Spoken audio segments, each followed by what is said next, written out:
Hi everyone. In this video, I will be doing an unboxing and full review of this recently acquired Audio-Technica AT VM95ML. ML of course being for microlinear shaped diamond tip. But before I do that, if you guys can do me a favor and hit that like and subscribe button down below.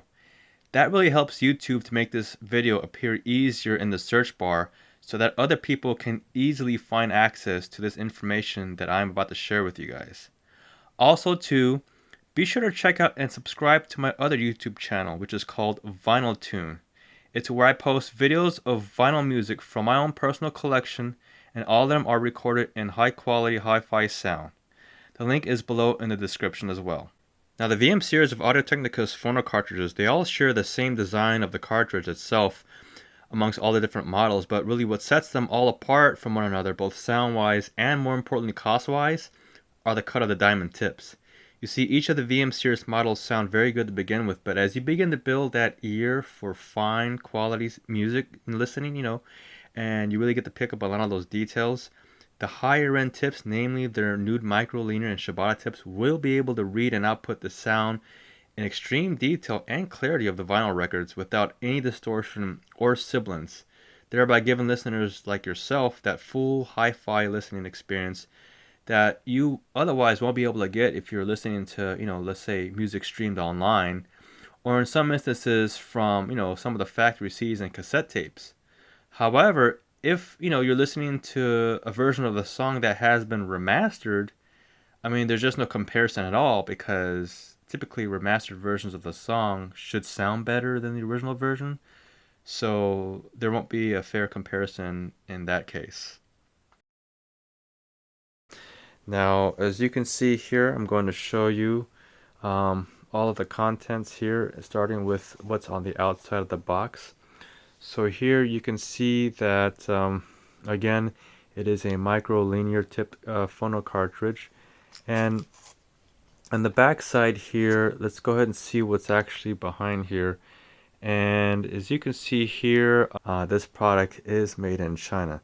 So we will definitely have to put this through the test. And let's get a look on this side here, so we can see there's really nothing there. And of course it does include that sticker since I am out here in California. So let's go ahead and do first the unboxing of this. So we'll just go ahead and carefully remove this from the box and see what we get.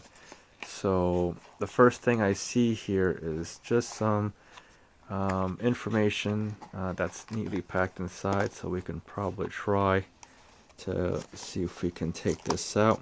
And really, I think the best way for me to do this is just to kind of carefully pull this so I don't bend anything. And let's take a look to see what we have here. So this is probably some kind of a package contents list or whatever. Unfortunately, I can't quite read Japanese characters, but that's what I would assume this would be. And we'll set that to the side, and let's see what else we have here. So they do have a nice tab you can pull out. Okay, so there's also a couple of more papers that's packed within this box here. So this second one here is a user's manual. Now the user's manual is actually kind of handy to take a look at too, because it does contain some important information to help you to properly set up your cartridge, so that way you can experience the same level of sound quality that the engineers over at Audio-Technica has designed this product to sound like. But also too, when you're installing this onto your your head shell, you want to keep in mind that you should be also using some other tools to kind of help you align this more accurately, such as an alignment protractor, or even use a micrometer ruler, or even like a digital caliper or overhang tool to kind of help you properly set the overhang of your cartridge that's called for. And for every brand of turntable and every model, they are going to be slightly different. So in my case, I have the Technics SL-Q2, which is a direct drive turntable from around 1979, 1980 era. Now this shares a similar profile with some of the more current Technics turntables, such as the SL1200, MK2, MK3, right? we all share the same S tone arm, and so typically with our Technics, it calls for a 15 millimeter overhang, or if you want to measure it, measuring the distance from the tip of your stylus to the lip, the rear lip of the head shell, the part that actually screws into your tone arm. There's a little lip there that makes contact with the tone arm surface. That distance should measure 55 millimeters, and that's only for Technics. So that's one thing to keep in mind, is to check the specs on what you have and make sure you set that overhang properly.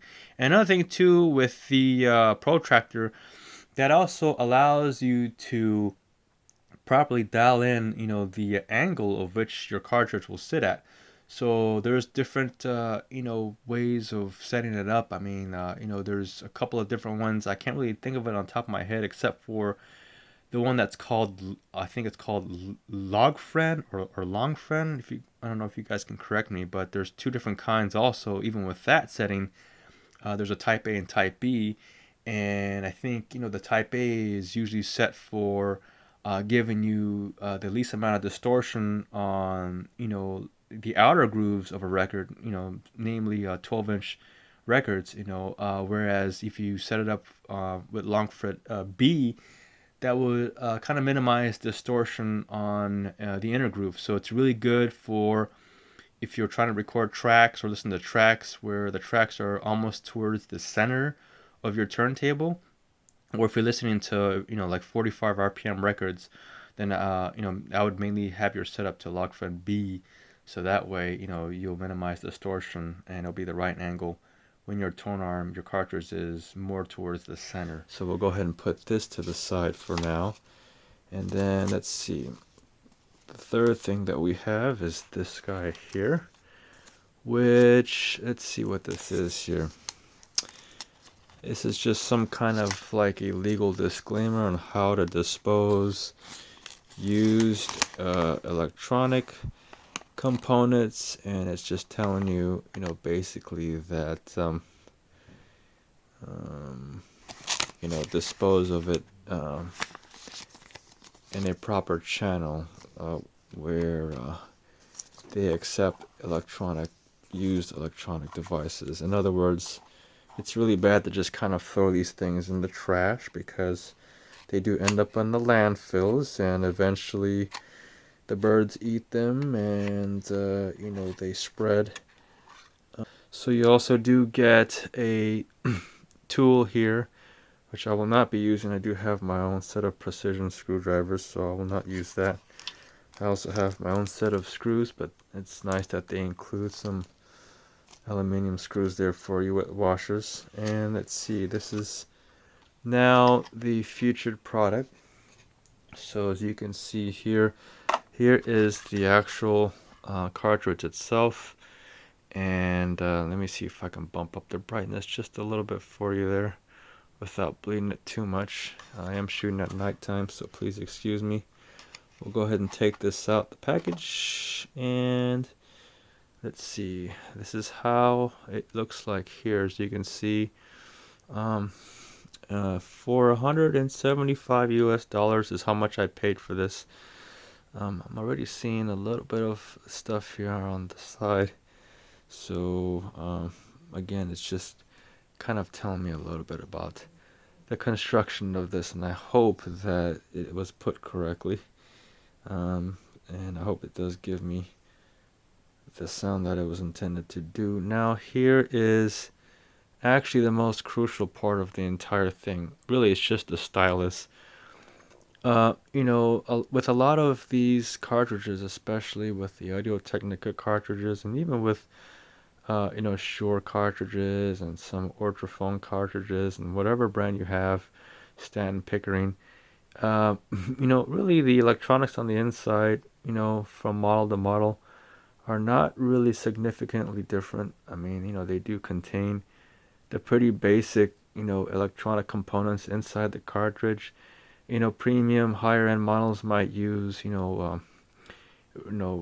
much more better quality copper wiring, and They may use gold-plated solders or whatever they have inside of there that do make them to isolate the chances of interference and to help also conduct the electronic signals at the optimal rate. But the thing that determines the sound really is the stylus, the needle itself, okay? And that's the thing that's actually reading what is contained on the vinyl record. So if I go ahead and see if maybe I can get you a little background here, we can take a look at this and see. Maybe if you can take a look, kind of hard for me to do.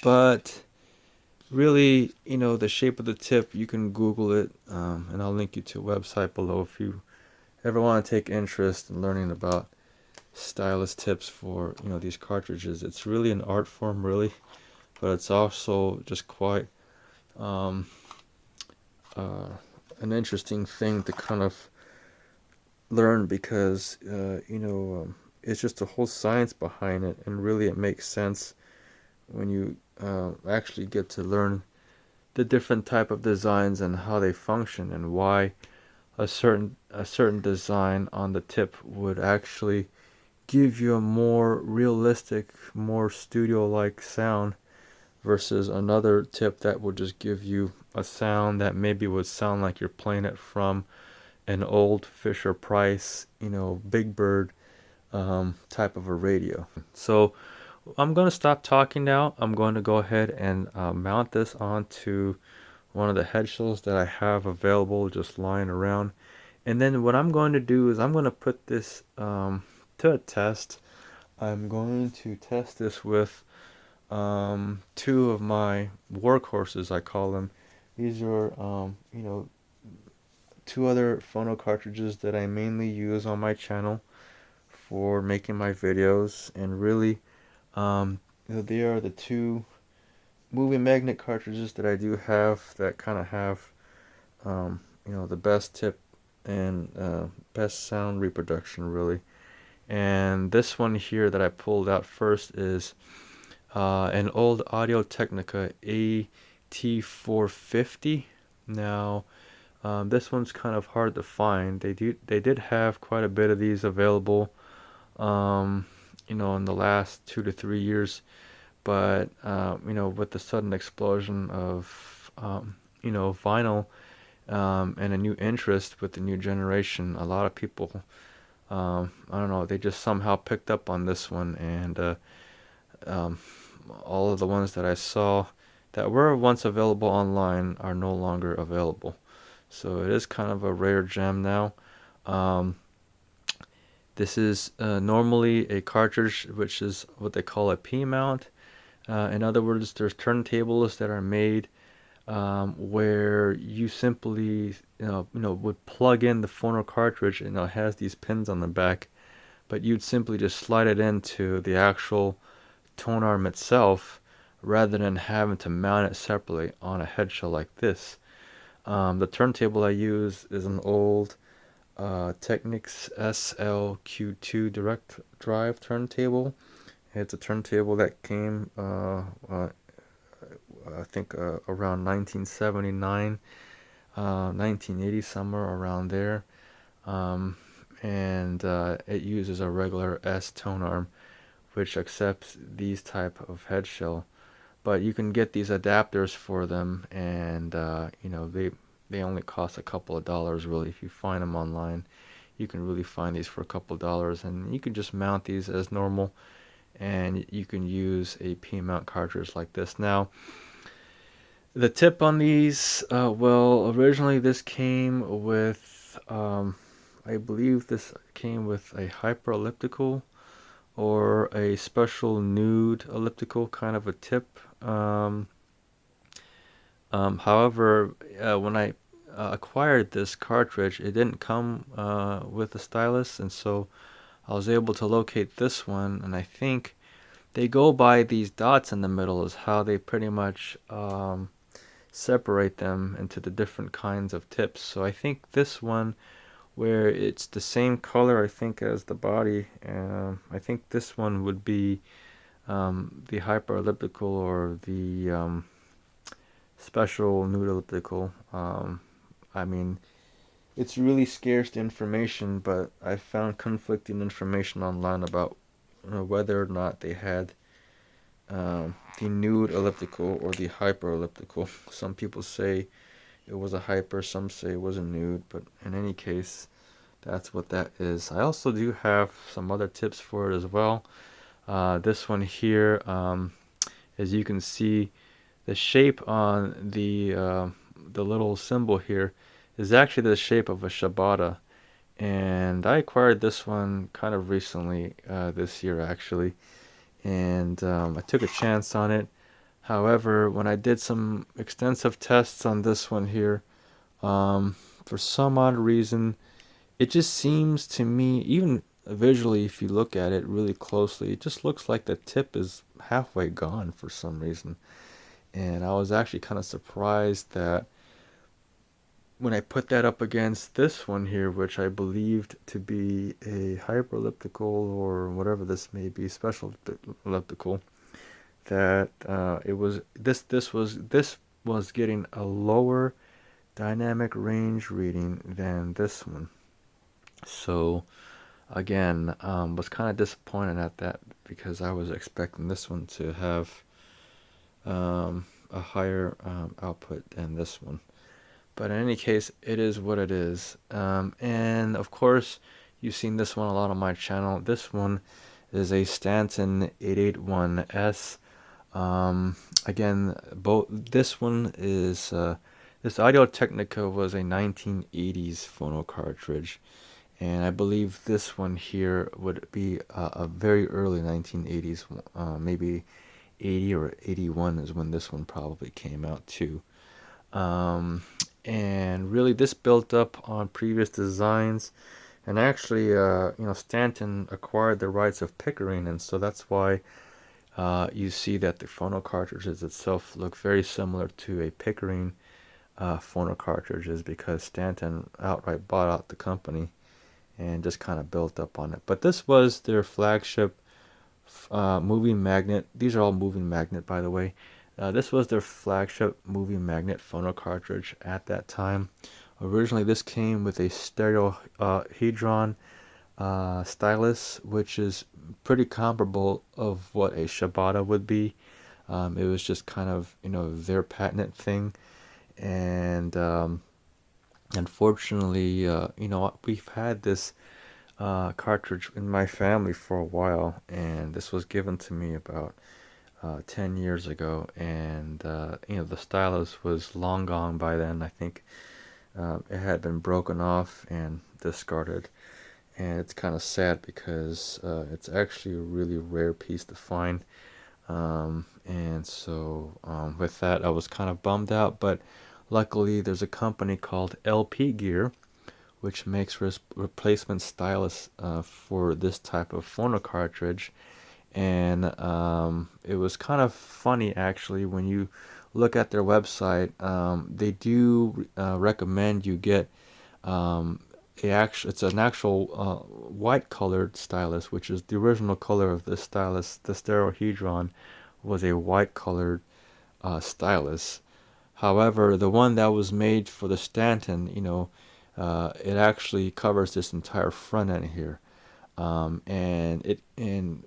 Being, like I said, that the Stanton was pretty much based on a Pickering cartridge, I did some research and found that Pickering styluses actually fit and work on Stanton moving magnet phono cartridges. And so with that being said, I was able to source this stylus which actually fits a Pickering cartridge, and this one is from LP Gear, as I've mentioned earlier.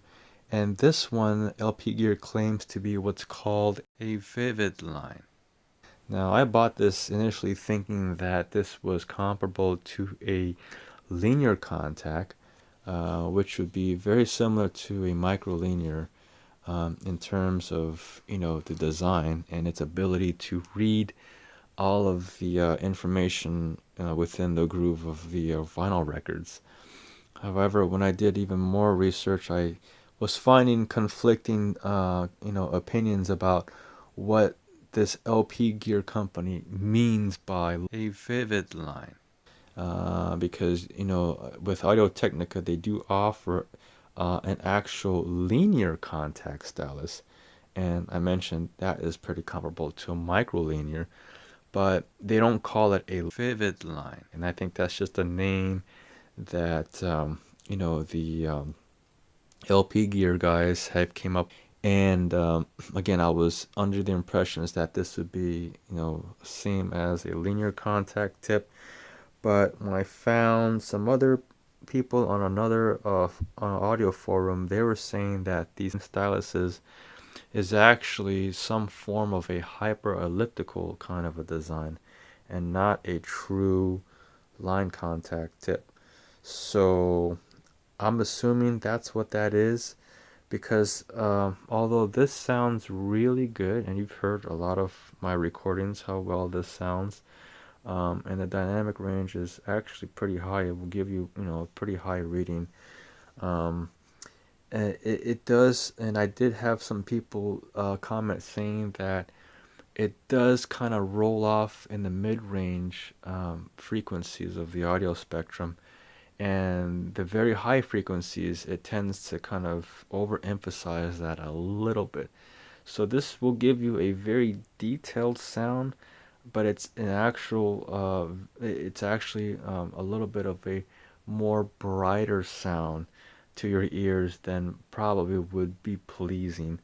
But with today's generation, a lot of people tend to kind of prefer that very high bright sound, as that gives them a sense of the sound being in high definition, and that would be like the pretty much the relationship I can tell you about what the bright sound is.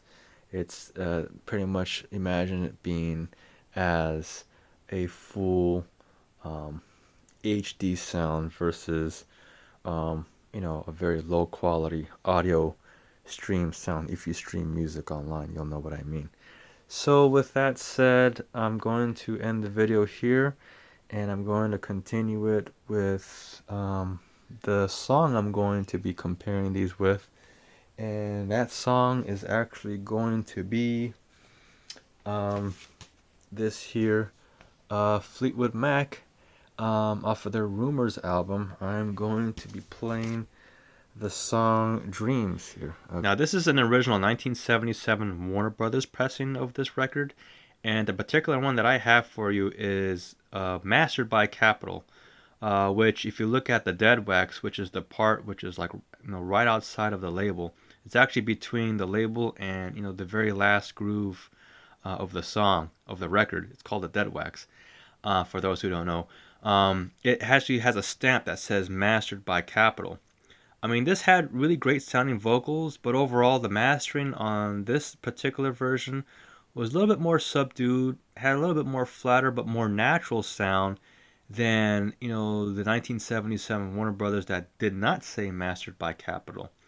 And again, these would sound way more different than the newer remastered versions that came out in the early and late 2000s.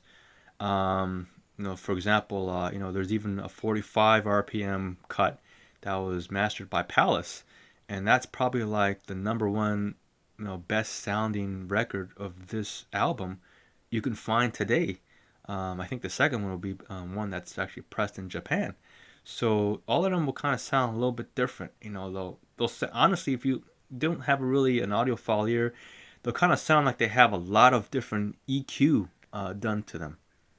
But it's actually been totally remastered by using the original master tapes and just a lot more different filtering and EQ to kind of help bring out the vocals a little bit more cleaner, to help bring out the bass a little bit more tighter and more punchier, and to overall give you more of that real modern and HD sound, which I mean, it's totally your preference if you prefer that kind of remaster sound.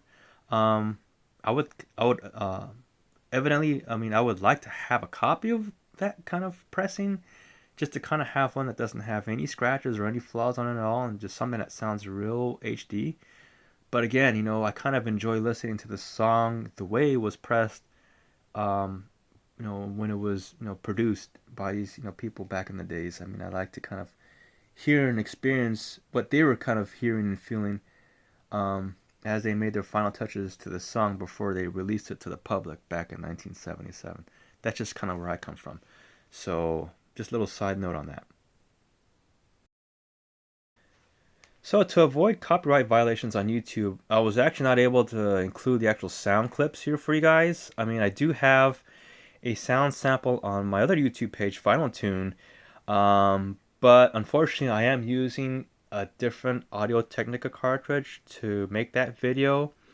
And the video that I actually made, using all three of these cartridges here in this video for the comparison, I accidentally deleted, and it's gone forever. And unfortunately, I ended up, returning this product back to where I got it, just because I don't, really like the quality of sound, in my own opinion.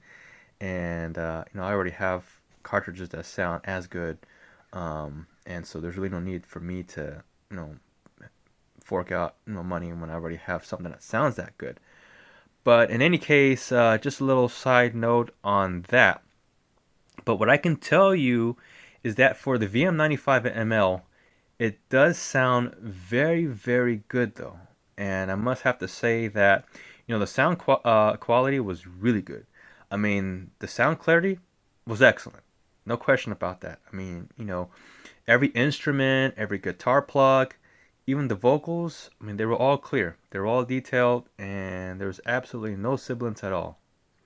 The bass was nice, and it was clean, but it was just a little bit subdued, especially when you're comparing that to like my Stanton. I mean, it just kind of felt like it was down by at least like 1.5 dB, and that's just what I kind of got out of it. Again, tracking was great.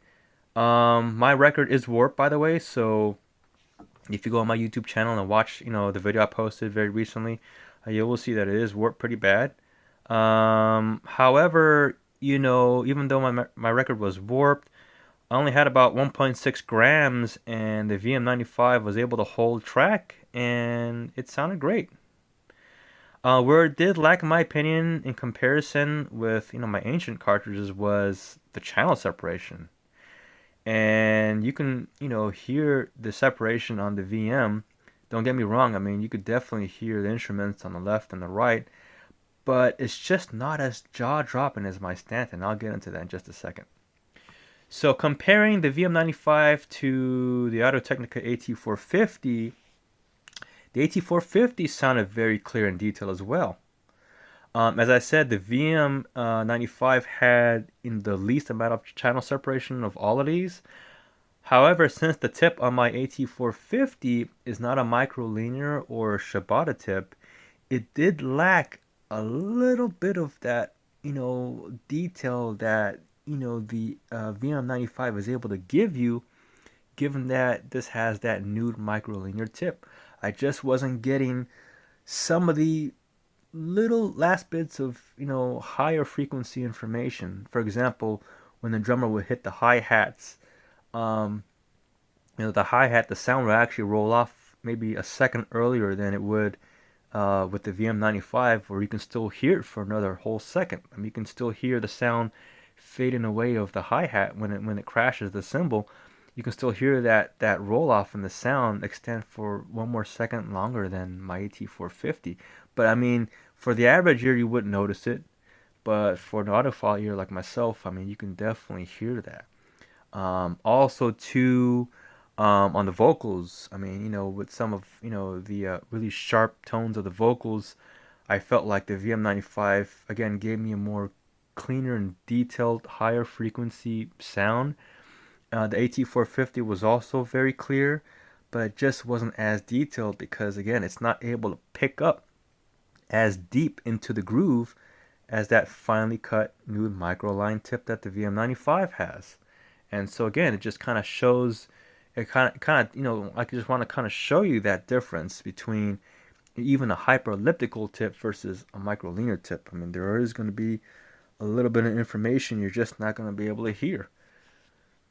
But when you compare this to my Stanton, however, the Stanton is actually still king in my arsenal. I have to say that. I would say that this is probably the best sounding moving magnet cartridge that I currently own. It has unbeatable channel separation. I mean, it's very, very obvious when you're listening to a track, especially like Dreams by Fleetwood Mac. When you just throw this on and you listen to it, I mean, you can immediately tell there's just a higher quality of channel separation that I'm just not getting with the VM95. The Stanton also has very good detail, very exceptionally good clarity, good deep and tight bass. It does have that mid-range frequency roll-off, like I've mentioned earlier. It kind of has that little dip in the mid-range, and then the higher frequencies, such as the cymbals and the vocals, kind of has like a little bit overextended higher frequency.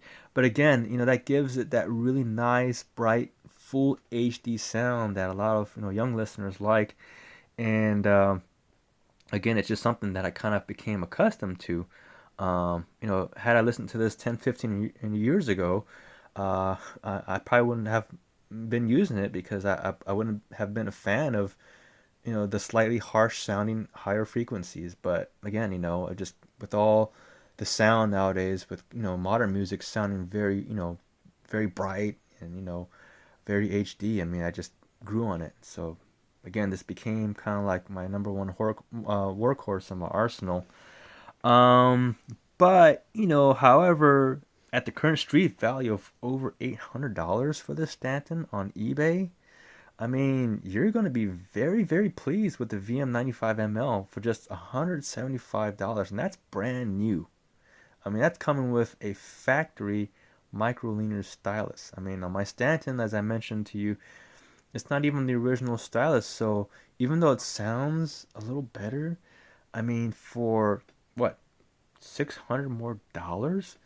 I don't feel like I'm getting $600 more dollars worth of sound quality, unless if I have the original 𝐬𝐭𝐲𝐥𝐮𝐬 stylus. But again, that's just where I'm coming from. But with that being said, all three of these cartridges did register a 15 in the dynamic range for the song, which, if you dig online, is what other vinyl listeners also registered on this website called the Sound Wars, which is basically the library that documents all of the dynamic readings that people around the world are getting from their versions of the song or of the album. And it does document various different formats like vinyl, CD, and tape. So it's a really good website to check out. I'll also link that down below too. So with that all said, I hope you guys really found this video to be helpful for you. As I mentioned to you, there are some older vintage cartridges which will give you as good, if not a better sound reproduction than this VM95, especially if you're pairing it with a really good quality stylus.